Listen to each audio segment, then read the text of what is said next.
those before, or at least to be a part of one, and so I really enjoyed that. I think that was a good thing. Somebody was telling me y'all have done that here for years, right? So it's a really good idea. I was telling it was Brother Acuff. I was talking to him the day after Thanksgiving, and I was telling him a lot of congregations maybe do a singing or something, and sometimes it'll be just since it's the night before Thanksgiving, a lot of folks are out of town, we're just going to have a singing service, and it just kind of comes across as something of lesser importance sometimes if we're not careful. But I really liked the way it was done here. I thought Brother Johnny and everybody who participated did a great job and really made it a special period of exactly what it was intended to be, Thanksgiving to God. We're still in the middle of lesson number 6 of Old Testament history, looking at an overview of the Old Testament. I'm going to do something a little bit different tonight. In fact, I'll probably do this on most of the lessons from here on out.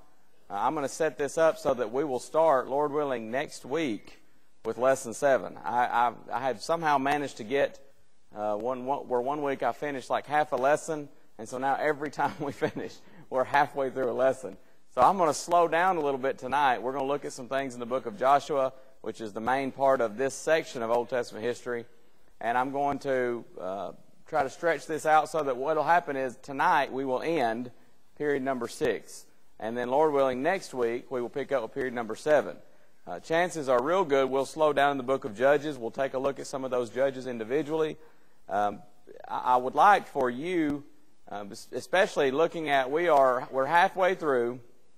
Lord willing, if assuming we get through period number 6 tonight, we will be halfway through this study. We're just starting a new quarter. It'll be next Wednesday, right?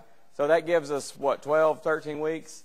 I don't know if there's a special year-end service or anything like that. But so we'll have, sometimes something comes up and there may be one Wednesday night in there we don't. But basically we've got 2 weeks per lesson from here on out. I kind of wanted it to be that way. I knew the study would take more than a quarter because we're getting into the lesser familiar areas of the Old Testament. Most people are very familiar with Genesis, the creation, the flood, and Abraham, and a lot of those things. But we get into these sections and people maybe are not as familiar, and so we're going to slow down a little bit and cover these. And I want you to think of any questions you might have. There's a section in here that you may have run across, and I'll mention it when we get to talking about Joshua, that there may be other things like that in other sections of the Old Testament. And even really, if it goes back into a section of the Old Testament we've already covered. So I don't want to run out of soap with 4 weeks left in this study. So I'm kind of counting on y'all to chime in here and give me some feedback or maybe some questions, something that maybe didn't quite click with you or whatever. But let's review just a little bit of what we talked about here. This has already been covered, so I'm just going to bring these up very quickly. And you may even still have your handout, hopefully. Conquest and possession covers from the crossing of the Jordan River to the death of Joshua. It's just what it says. It's conquering and possessing the promised land. This is what should have happened after the Exodus, but it didn't because of their unbelief. That older generation, there was the 40 years in the wilderness. Now we finally come to this section. There's only 2 people left from that generation who were above 20 years old when they first were getting ready to enter into the promised land. And those 2 are Joshua and Caleb. Even Moses and Aaron, they were not involved in the unbelief, but because of the incident when they were told to speak to the rock and Moses struck the rock, they did not get to enter into the promised land. We read about it in the Bible exclusively in the book of Joshua. And as I said, we're going to slow down tonight and look at some things in the book of Joshua. Places, of course, will be the Jordan River. They cross over that into the promised land. That kind of marks entering into the promised land. In fact, we often sing when we're talking about death, crossing over Jordan. As symbolic, crossing over into the promised land. The real promised land, of course, being heaven. Yes, ma'am?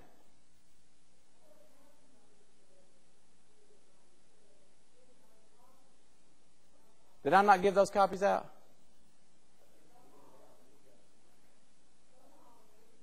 Uh-oh. Okay.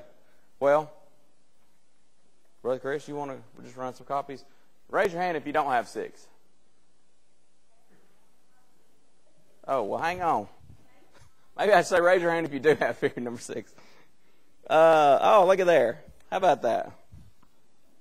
I can always count on Miss Joyce. She's with it. Thank you. Or was that Jan? Okay. I'm gonna say I don't want to cause a sibling conflict there. Okay. Well, I appreciate Brother Chris and Brother Martin handing those out. But we read about this period exclusively in the book of Joshua. Jordan River is an important place. Jericho, of course, the first city they conquer. Ai, and we mentioned Ai is important because that's the city where they were defeated. They didn't even send the full force to Ai because they thought, well, it's a small city, we don't need them. But, of course, the problem was there was sin in the camp. Achan had taken of the accursed thing, and really the word accursed there is not the way we would use that word. We say something's accursed, it's like saying it's cursed. The way the Bible is using that term, and it would be better translated the dedicated city. It's dedicated to God. It's the first fruits. God always gets the first fruits. So because of Achan keeping some of the spoils of Jericho, when they get to Ai, they are defeated. And, of course, Joshua falls on his face, and he's just, kind of, Lord, what's going on? What are the people going to say? You've brought us into this land, and now we're suffering defeats. And God says, Joshua, get up. There's sin in the camp. Get the sin out of the camp, and the work will move forward. And isn't that just as true today? You can have sin in the camp, in the congregation, in the church, in the Lord's church. It can be even beyond the local congregation, but especially in the local congregation, and it just stalls the work. So many times you show me a congregation that's just, one of those congregations that sometimes we might use the expression, boy, that's a dead congregation. 9 times out of 10, you show me a congregation like that, and I'll show you a congregation with sin in the camp that needs to be dealt with. And when it's dealt with, then God's work moves forward. They went on and they conquered the promised land when they got rid of the sin in the camp. That's not to say that any of us is going to be perfect, but it's to say that we are striving to serve God. Achan knew. He said, I saw, I coveted, and I took. That was blatant sin. That wasn't just a mistake or a stumbling. Shiloh is important. Why do we say Shiloh is important? Somebody, was it Robert? Did you say that? Tabernacle was there. In fact, it'll remain there until the temple is built. And then, of course, cities of refuge, and we'll talk more about those in a little bit. People in this section, we covered this as well. Joshua, Caleb, obviously they're important. Rahab. Caleb is also famous in this section, remembered for making the statement, give me this mountain. He says, this was promised to me. He says, I'm 80-some-odd years old. I'm just as strong today. I'm ready to take this mountain. It's a great lesson for us there. As we get on up in years, the temptation may be to say, well, let the younger folks do that. I've served my time. And, Caleb says, I'm not retiring from service. I'm ready. He says, I'm ready to do what I can for the cause. And he wants to take that mountain, and he did. Rahab, of course, hid the 2 spies in Jericho. She was blessed not for telling the lie, but blessed for her faith in helping them. We talked about that. If we wanted to really slow down and take some more time on that, we could probably have a whole entire lesson on that. The Bible does not bless her for telling a lie. The Bible is blessing her in spite of that. It's because she turned to God and wanted to serve God as she believed in God and helped those spies. She could have done it some other way, so there's no justification for the lie. Same as with Abraham. Abraham lied about Sarah, his wife. Said, well, that's my sister. That's not my wife. And so, the Bible doesn't try to justify that either. And that's one of the things, by the way, that's an evidence of the Bible's inspiration. It doesn't try to cover up the shortcomings of its heroes. Even though these people are heroes of the faith, they're still men and women just like you and me. They made mistakes. Not a one of them we could look to and say, well, look, there's somebody sinlessly perfect, except for one. Of course, that was Jesus, the Son of God. Achan, we talked about him. He kept from the spoils of the city of Jericho, and they were supposed to be dedicated to God, so he's remembered from this section. Eleazar, who is that? High priest. He followed Aaron. That's one of Aaron's sons. Of course, you had Nadab and Abihu who were killed when they offered strange fire. Eleazar, and then Ithamar was the 4th one. We don't really know a whole lot about him. Verses and events in this section, Joshua 1, 6 through 9, God encourages the new leader. Chapter 2, you've got Rahab hiding the 2 spies. Hebrews 11:31 says she did that by faith. James 2:25, talking about faith and works there in James 2:25. Hebrews 11:31 mentions by faith. Chapters 3 and 4 of Joshua still, crossing the Jordan on dry land, year 41, month 1, day 10. That's chapter 4, verse 19. Chapter 6, they conquer Jericho, and of course they did that also by faith. Hebrews 11, verse 30. I think there's more that I wanted to cover here. Yeah, chapter 7, Achan is stoned to death, and I'm trying to compare my handout. Okay, I'm going to go. I'm getting about to the section where I'm going to make some comments on the book of Joshua. The conquest of Canaan is throughout the book, and they slay the inhabitants. Why did they do that? Yeah, God says they're going to turn your hearts away from God. In fact, let's go to Deuteronomy 7. Is it 7? Yeah. We read this. It was at the very tail end of class, so I think it would not be a bad idea to go back and read this again.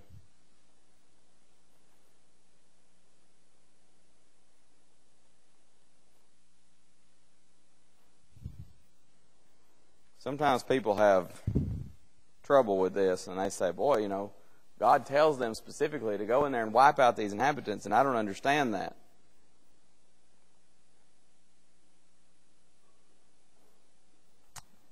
Who's got that? 2 through 6.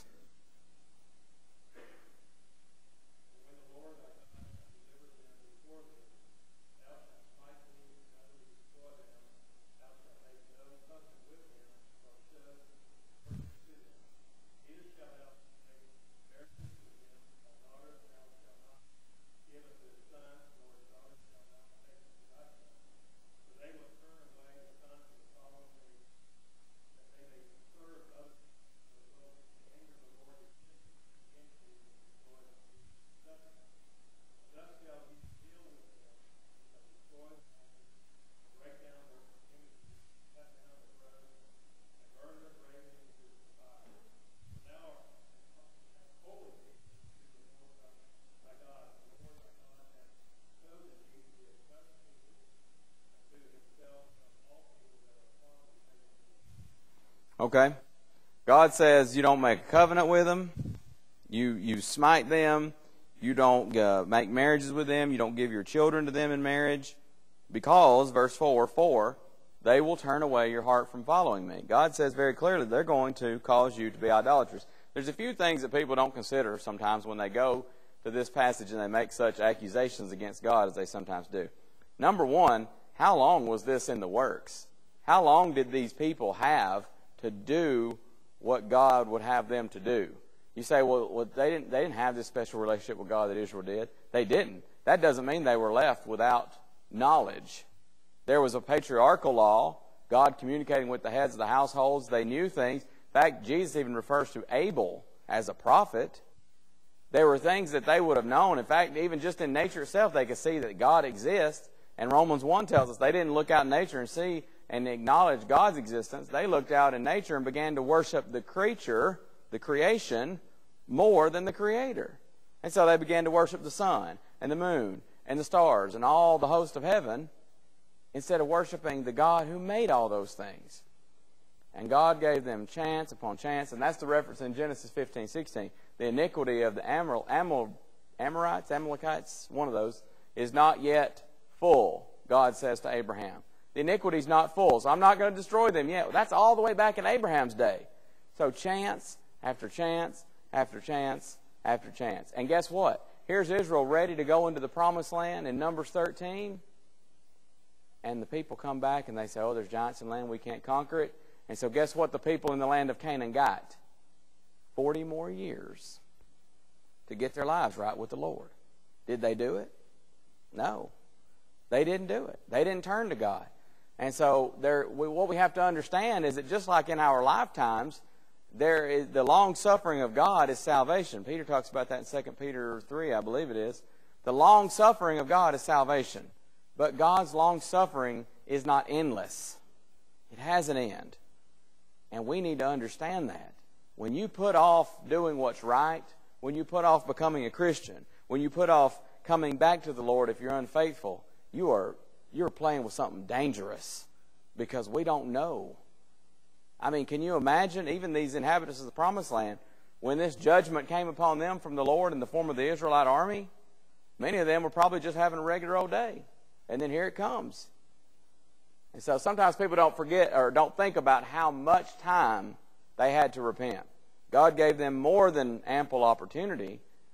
Number two, I think people sometimes just don't think about who they're dealing with. If there is a God, and the preponderance of the evidence is that there is a God, then I have no right to question if he decides to wipe me out. In fact, Job says that in the book of Job. Job has a misunderstanding totally in that book. Job thinks God has his hand down on me and is just bearing down on me. Well, he was mistaken. God wasn't doing that to him. It was the devil. Now, God allowed it because he's making a point to Satan. Satan says, oh, sure, who wouldn't serve you when you buy him off the way you've bought off Job? And you can almost hear the devil saying, I'd serve you if you blessed me like that. And God says, go ahead, try it and see. You'll see Job will serve me faithfully. Satan says, oh, you just give me half a chance. I'll show you. He'll curse you to your face. God says, all right, I'm going to prove a point to you. And so he takes away all that Job has, and Job still stays faithful. And so then the devil says, well, skin for skin, all that a man hath, he'll trade for his own life. You let me touch Job himself. He'll curse you to your face, God. God says, okay, but you can't kill him. And so Job, the whole time, poor old Job, he doesn't understand that. He thinks this is coming from God. But do you know what he says? And somebody, if you know it, shout out the reference, because I can't remember exactly where it's found in the book. But Job makes an amazing statement that if we all had any sense about us, we would all say it. In good times, in bad times, Job says, though he slay me, yet will I trust in him. That's faith. That is true faith. He says he can just wipe me off the face of this earth, but I'm still going to trust in him. Why? Because I'm puny old me. I'm the creation. And he is the almighty creator. And at the end of the day, that's all I need to know. He's the creator. I'm the creation. He's the potter. I'm the clay. And so people sometimes forget that too in this context. And then, of course, there's a lot of things to think about in there with young children. Sometimes people get hung up by the children. Well, what about those children? Well, if the children were not of an accountable age, then they were safe anyway. And, of course, had they gone beyond that time, they grow up to be idolatrous and lost. So, we don't always understand every single thing. I was looking for this the other day, and I don't know what I did with it. I had kept it for years. It's probably stuff somewhere in my office that got misplaced during the move. But it's a card that a guy came and spoke in chapel at GBN one time. We'd have chapel service every Tuesday.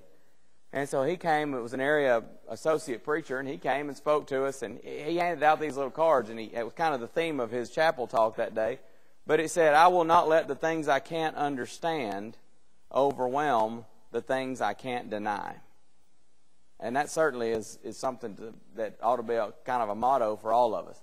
I can't explain to you every single detail of the Bible, why this happened or why that happened. I don't always know. And I'm not afraid to say I don't know. I don't trust a man who is afraid to say he doesn't know, because there's nobody that has all the answers. But I don't have to understand every single thing.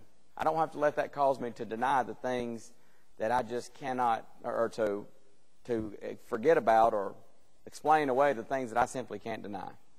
There are things that are undeniable, the existence of God, the infallibility of this book that has stood the test of time. And so sometimes I get things that I may not fully understand, but I know at the end of the day, as Abraham said, Genesis 18:25, shall not the judge of all the earth do right? He's going to do what's right. And I'm not going to question anything, because, again, when you get down to it, I'm the creation. He's the creator.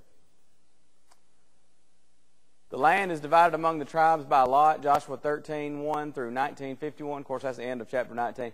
And really, those are the divisions of the book. Really, if you want to divide Joshua into 3 sections, and in fact, that section of Joshua sometimes is kind of tough reading, because it's a lot of meticulous division of the land, a lot of geographical statements there that if you don't just really have a map in front of you, sometimes it's just kind of almost like it's in one ear and out the other.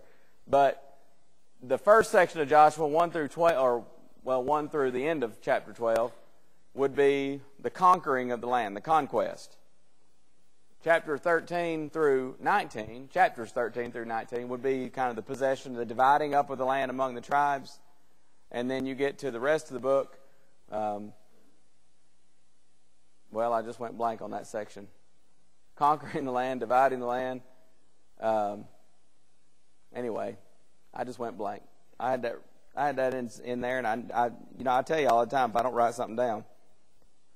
I guess kind of the closing of the book. Anyway, I'll have to look that up in my notes and write it down for next week and mention that, because I just absolutely lost it. Chapter 20, cities of refuge. These are given for the protection of those who accidentally kill someone. Chapters 23 and 24, Joshua's farewell message. And, of course, we tend especially to note Joshua 24:15 because it says what? On one of those well-known verses. Yeah, Joshua says there, choose you this day whom you will serve. He starts off the verse, he says, if it seem evil unto you to serve the Lord, choose you this day whom you will serve, whether the gods of your fathers that dwelt on the other side of the flood, or the gods of the Amorites in whose land you dwell. But as for me and for my house, we will serve the Lord. Joshua says, I've only got control over one person, me, and I've got a lot of influence over my house, and we're going to serve God. So he makes that choice, and that's a choice that all of us have to make. Oh, by the way, I was going to say something up here. We were talking about this. God told them to wipe out all those inhabitants, to kill them all. Did they do that, by the way? I'm getting into the next section a little bit. No, they didn't. And what happened, by the way, to Israel several years down the road? Oh, they're idolatrous. Hey, I think I read that somewhere, didn't I? That if they didn't do what God said, they didn't obey God, and it came back to bite them. And they ended up in captivity. They ended up with a divided kingdom. They ended up with the dark ages that we call the period of the book of Judges, because they didn't obey God to begin with. There's a lesson in that. God's way is right. We ought to listen to God the first time. Chapter 24 of the book of Joshua records Joshua's death, Eleazar's death. Now, here's where I want to stop for just a second and look at a few extra things in the book of Joshua. So if you're still there in the book of Joshua, let's take a look. Let's go to chapter 5. Whoops, I'm in Judges.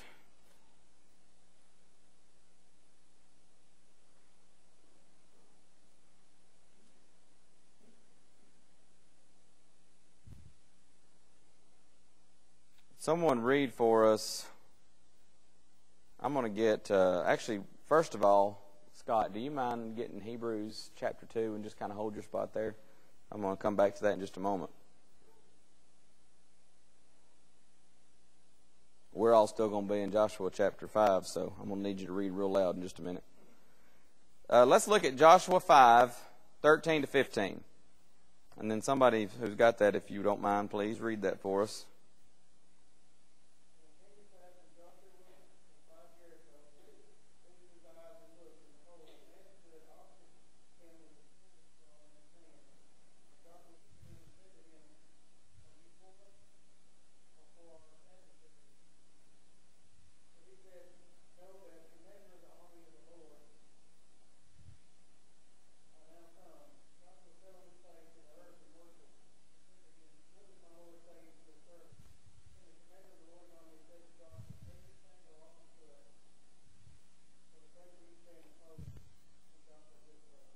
All right, so they're getting ready to go and attack Jericho.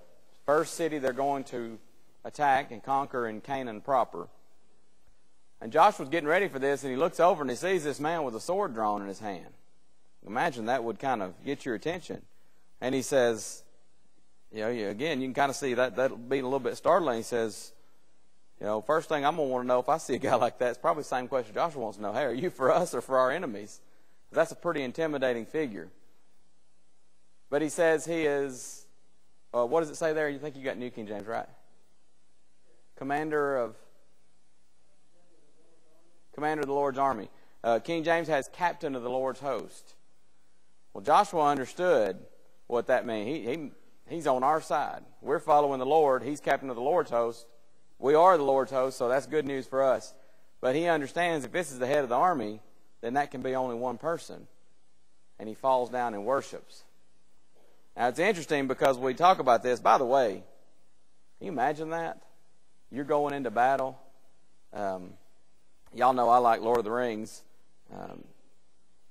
There's a scene in Lord of the Rings where they're getting ready to go into battle, and one of the main characters, Aragorn, he's getting ready to lead them into battle, and he's marshaling the troops, and he's giving a big speech, and he's firing them all up. And man, every time I see that, it kind of gets me fired up. And I think, boy, that's awesome. But can you imagine? You look, and here's a guy, and he's no doubt literally larger than life. And you know there was something different about him. Obviously, that's why Joshua quickly asked the question, and when the question is answered, he falls down and worships. But the man says, I am captain of the Lord's host. I'm going to be leading you into battle today. Hey, I imagine that felt pretty good if you're Joshua. Everything's going to be all right today, boys. The Lord's leading us into battle. Yeah, that's I've often thought about that and thought, what must that have been like to be Joshua and see that? And you talk about getting some good news for the day. You know, it's one thing to hear that your best fighter or your best captain is, maybe he's sick or he's injured. But man, here comes this guy, and he's going to lead the troops into battle, and everything's going to be all right when you know that. Scott, go ahead if you would. Hebrews 2, 9 and 10, and read this, please.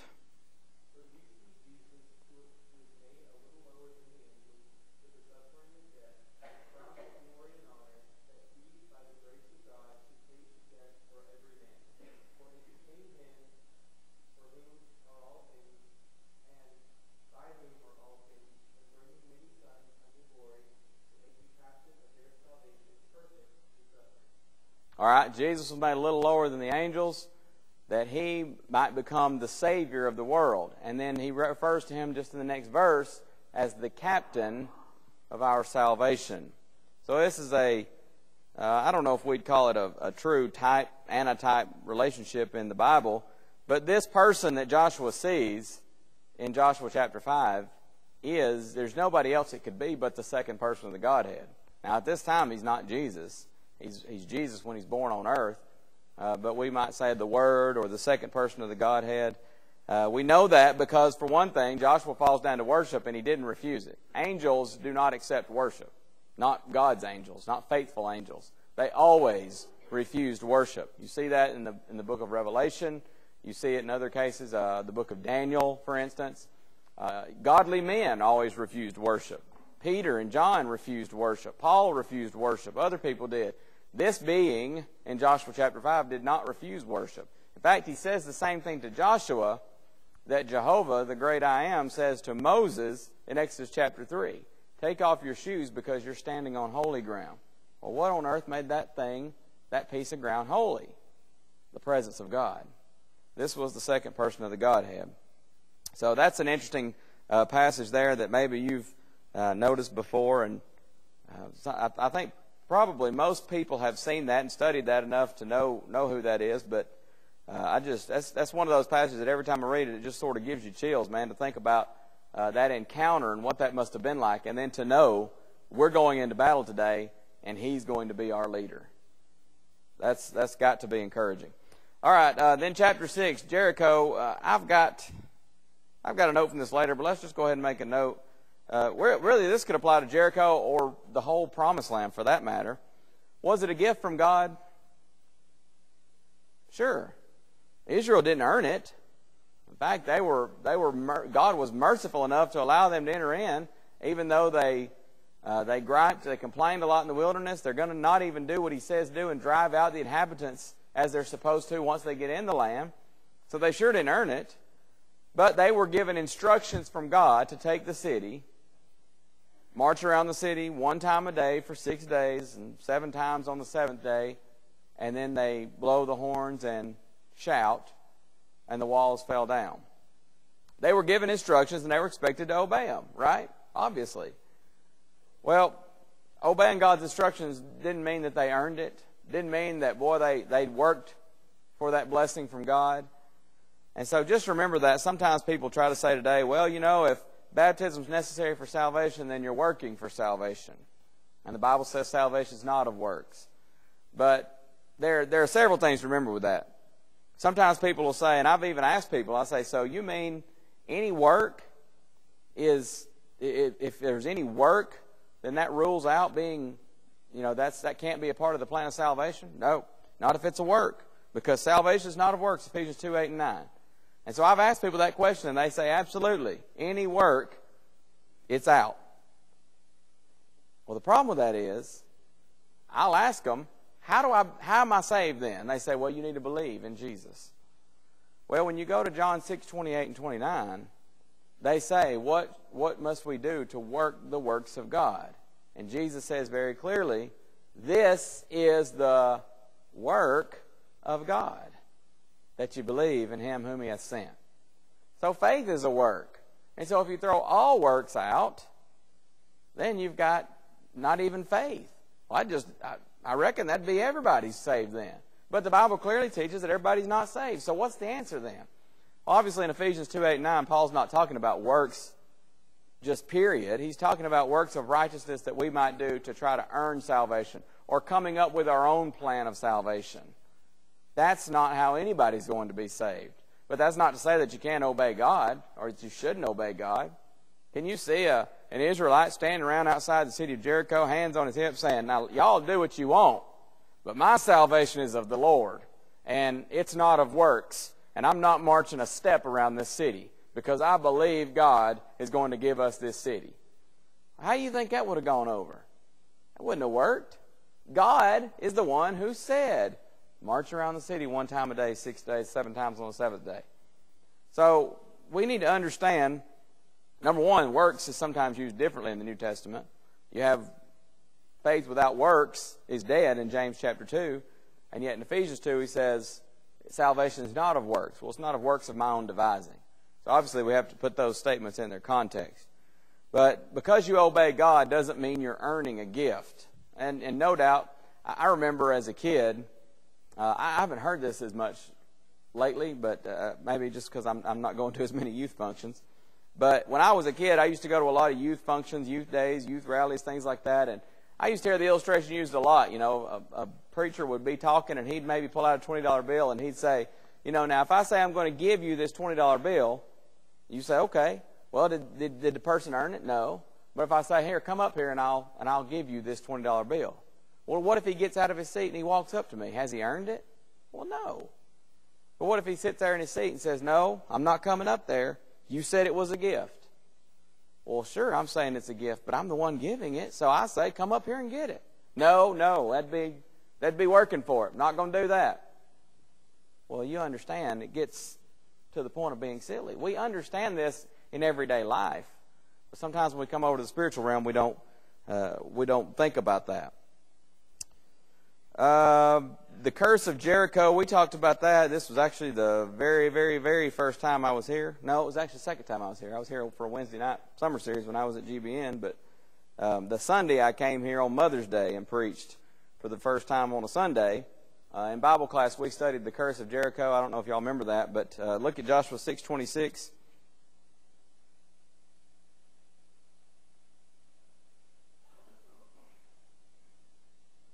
Joshua says that the man who is cursed that riseth up and buildeth this city Jericho, verse 26, he shall lay the foundation thereof, and his firstborn and his youngest son shall he set up the gates of it.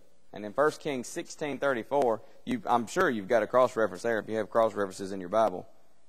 Usually even the worst of those, even my Bible that I used at Memphis, and that thing is notorious for having the worst cross-references ever. But even that Bible, I think, has the right cross-reference there. But a man named Hiel, Hiel, he did that. He built the city of Jericho. He laid the foundation in his firstborn. He set up the gates in his youngest son. And just very quickly, I went back and looked at that lesson just to give you the points that we looked at that morning that we can learn from the curse of Jericho and from Hiel's actions. Ignorance is dangerous. Maybe he didn't know about this curse of Jericho. Well, ignorance can get you into trouble. Whoever said ignorance is bliss was certainly not thinking too clearly that day, because 9 times out of 10, ignorance is not bliss. It doesn't matter if you're going down the highway and you're ignorant of the speed limit. It doesn't matter if you're in the religious realm, but almost always, I won't deny, there are some occasions where I guess ignorance may be bliss. But, if you're speeding down the highway and you pass that policeman who's got the radar going, ignorance isn't bliss, unless he's feeling real merciful that day. But the spiritual realm, ignorance is not bliss, because people can be destroyed for a lack of knowledge. Hosea 4:6. So ignorance is dangerous. God's word's always truthful. We notice that. Unholy government exerts an influence. This was during the days of Ahab, when Hiel rebuilt Jericho. Unbelief is powerful. When people don't want to believe something, it's nearly impossible until that person has a mindset that says, I want to do what God says to do. Sometimes people get so set on a certain course, on a certain belief, on a certain doctrine, and there's no turning them away from it. I mean, you can almost see somebody saying, look, Hiel, look what the book says. You're going to lose 2 sons if you build this city. In fact, we noticed in that class that more than likely, he knew about this curse. But unbelief is powerful. And if you've ever tried to teach somebody who has already made up their minds, you know how powerful it can be. And by the way, that applies to us just as much, whoever we may be. I've got to keep my mind open. The old saying goes, keep an open mind, but not so open that every bit of knowledge you've got falls out. But you want to keep an open mind because, you know what? I'm human. I may miss it. And so that's why when I sit down and study the Bible with somebody, I don't take an attitude of, let me sit down and teach you everything I know. I take an attitude of, let's sit down and study the Bible together. Let's open the book, God's book, and let's see what God says. And if I'm wrong, then God give me the character and the integrity to change. But if you happen to be wrong, then I pray to God you will have the character and the integrity to change as well. But unbelief is powerful, so we've got to determine that we're going to do what God says do. 5, we notice time doesn't negate a curse. A lot of time had passed before Hiel rebuilt Jericho. Didn't negate that curse. Still came to pass. A lot of time has passed since Jesus ascended back into heaven, but it doesn't change the fact that he's coming again at some point. And we're going to stand before God in the day of judgment at some point. Nothing will change that. Doesn't matter if it's another 3 or 10 or 30,000 years before time ends and eternity, or at least time side of eternity, ends. So time doesn't negate a curse. God means what he says. We notice that. So many examples of this in the Bible, but God absolutely means what he says. And then we also notice it's perilous to ignore God's word. You ignore God's word, you do it at your own risk, and there will be consequences. Let's go to Joshua chapter 10 and notice something else interesting here. We better notice it quick. Is it already getting that time? Yes, it is. 10:13. Somebody read that when you get there, please. A couple of the interesting things here, by the way. The sun stood still and the moon stopped till the people had revenge upon them. Read that next little phrase, please. Is this not written in the book of Jasher? Okay. The sun stood still, and that's one interesting thing that happens here. Joshua speaks to the Lord, and he says in the sight of Israel, sun, stand still. They needed more time to defeat this army. By the way, some of you may have seen an email that goes around. Sometimes it gets forwarded that says NASA has discovered a missing day, and they're trying to account for that. And that's an utter hoax. I don't know who came up with that. It sounds really cool, and it sounds really neat, like it would work, but it's not. It's totally, I don't know who made it up. I received it literally. Let's see, I graduated preacher school in 98, so no later than sometime in 1999 was the first time I saw it, and I have seen it several times since. But anyway, don't pass that on, because anybody who knows enough about science and NASA and things like that and does some checking on it, it just, truth stands on its own. It doesn't need made-up stuff to try to further its cause. But that's one that I have seen passed around before. I don't think I've gotten it since coming here. But anyway, if you happen to see that, just, I try to, sometimes I'll just kind of politely say to somebody, this actually is not true. You might want to not pass it any further. But the book of Jasher, has anybody ever read that and wondered about the book of Jasher? Sometimes people say, well, here's one of those missing books. And of course, we're in our Sunday morning class, we're getting ready to talk about canon. But is this a missing book of the Old Testament? The book of Jasher, by the way, means literally the book of the upright. It's a Hebrew word meaning upright. It's also mentioned in 2 Samuel 1:18. Basically, what I want to say about that is that just like the New Testament, every single thing is not recorded in the Old Testament. You know, in John 20, 30, and 31, John says, many other signs truly did Jesus in the presence of his disciples that are not written in this book. But he says these are written why? That you might believe that Jesus is the Christ, the Son of the living God, and that believing you might have life through his name. Later on at the end of the book, in fact, the very last verse of the book, John says, oh, there are other things that if I tried to write them, the world couldn't hold the book that would be written. So everything's not recorded. Well, likewise, there are things recorded that are uninspired Scripture. Paul's actually got a third letter to the Corinthians that we don't have. He says in 1 Corinthians, he says, I wrote to you in an epistle not to keep company with fornicators. Well, 1 Corinthians is called 1 Corinthians by us for a reason, because it's the first letter to the Corinthians that we've got. So apparently 1 Corinthians is actually 2 Corinthians. But the first one wasn't inspired, or at least wasn't intended to be in the canon. Maybe the things were already taught somewhere else. So there could be any number of reasons for that, but we'll study more about that when we get to canon. But Deuteronomy 29:29, let's look at that very quickly.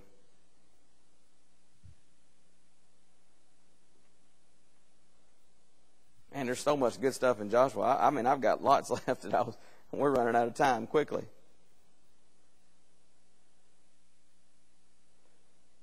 Deuteronomy 29. Where is Deuteronomy? Here we go. And you may have heard this verse quoted before. Whoever reads it, let's read the whole verse, because sometimes we stop at the first half of this verse when I hear people quote it sometimes. But the second half of this verse is just as important as the first. Who's got that?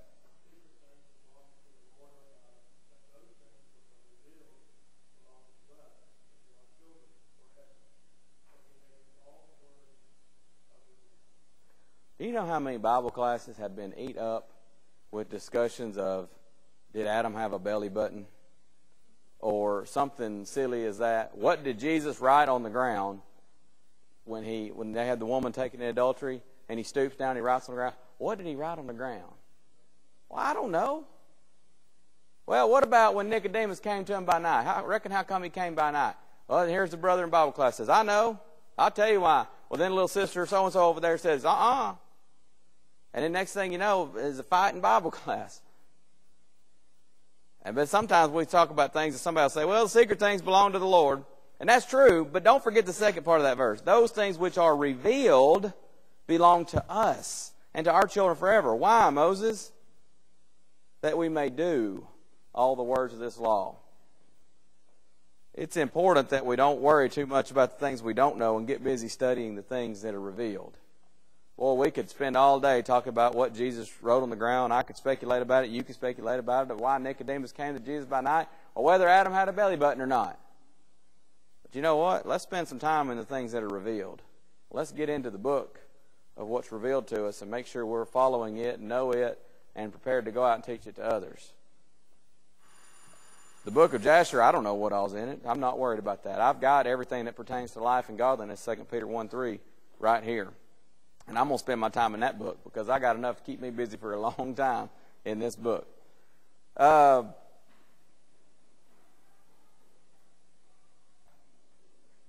still had Cities of Refuge to go. I think I may look at that next week.